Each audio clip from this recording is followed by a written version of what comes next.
బాలయ్య గారు సినిమా అంటే ఖచ్చితంగా ఎక్స్పెక్టేషన్స్ హై ఉంటాయి. ఆల్రెడీ ప్రీ రిలీజ్ ఈవెంట్‌లో అది కనిపించేస్తుంది.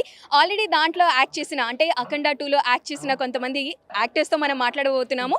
కోటేశ్వరరావు గారు, గాంధీ గారు మనం ఆల్రెడీ చాలా క్యారెక్టర్స్‌లో, చాలా మూవీస్‌లో చూసాం కాబట్టి వాళ్ళతో మాట్లాడి వాళ్ళ ఎక్స్‌పీరియన్స్ గురించి, వాళ్ళ క్యారెక్టర్ గురించి మాట్లాడదాం. హలో అండి. హాయ్ అండి. ఎలా ఉన్నారు? బాగున్నాను.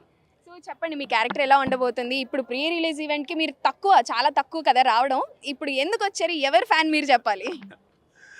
నేను సీనియర్ ఎన్టీఆర్ ఫ్యాన్ అండి. సో బాలకృష్ణ గారి మూవీ ఆల్మోస్ట్ అన్ని సినిమాల్లోనూ ఉన్నాను లెజెండ్ తర్వాత. అలాగే బోయపాటి గారు లెజెండ్ తర్వాత ప్రతి సినిమాలోనూ ఉన్నాను. అఖండ 1లో నేనైతే ఒక ఫ్యామిలీ మెంబర్గా ఉన్నానో సేమ్ అదే ఎక్స్టెన్షన్ ఉంది ఈ సినిమాలో కూడా. ఓకే. కాకపోతే అంత నిడివి లేదు, ఓన్లీ ఒక సీన్లోనే ఉంటుంది. ఓకే. బట్ సినిమా మాత్రం వీఆర్ వెయిటింగ్. అఖండని మించిపోతుంది, ఇది చాలా బాగుంటుంది.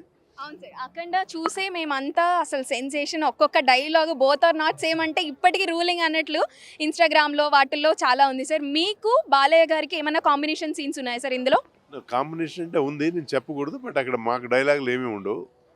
ఒక ఫంక్షన్లోను, ఒక తర్వాత ఒక డెత్ సీన్లోనూ ఉన్నాం మేము. అదేంటి అన్నది మీరు సినిమా పైన చూస్తే తెలుస్తుంది. సార్ కోటేశ్వరరావు గారు మేమందరం ఫ్యాన్స్, ఇక్కడున్న వాళ్ళందరూ ఫ్యాన్స్ కాబట్టి దూరం నుంచి స్క్రీన్ బయట చూసేవాళ్ళం. మీరు బాలయ్య గారిని చాలా దగ్గరగా చూసే మనిషి. బాలయ్య గారి గురించి దగ్గరగా చూసిన మనిషి కాబట్టి ఏమన్నా విషయాలు మీరు ఫైండ్ అవుట్ చేశారా ఇంట్రెస్టింగ్‌వి? ఇంట్రెస్టింగ్, ఆయన వర్కాలిక్ అండి. పని పని పని చేసుకుంటూ వెళ్తారు. ప్లస్ వారికి సీనియర్ రామారావు గారి గురించి నాకు తెలిసిన విషయాలు చెప్తే చాలా ఎంతో ఇంట్రెస్టింగ్గా ఒక చిన్నపిల్లాళ్ళు అయిపోతారు. సార్ ఏమన్నా డైలాగ్ గుర్తుందా సార్? 'అఖండ 1' గురించి చెప్పండి. 'అఖండ 2' ఓకే నిడివి గురించి చెప్పారు. తర్వాత కాంబినేషన్ సీన్స్ గురించి కూడా చెప్పారు కాబట్టి 'అఖండ 1'లో ఏమన్నా మీకు నచ్చిన డైలాగ్? అక్కడ నేను ప్రిపేర్ కాలేదు నచ్చిన డైలాగులు అంటే ఏదైనా గుర్తుందని చెప్పండి. గుర్తులేదండి. Okay. Thank you so much sir.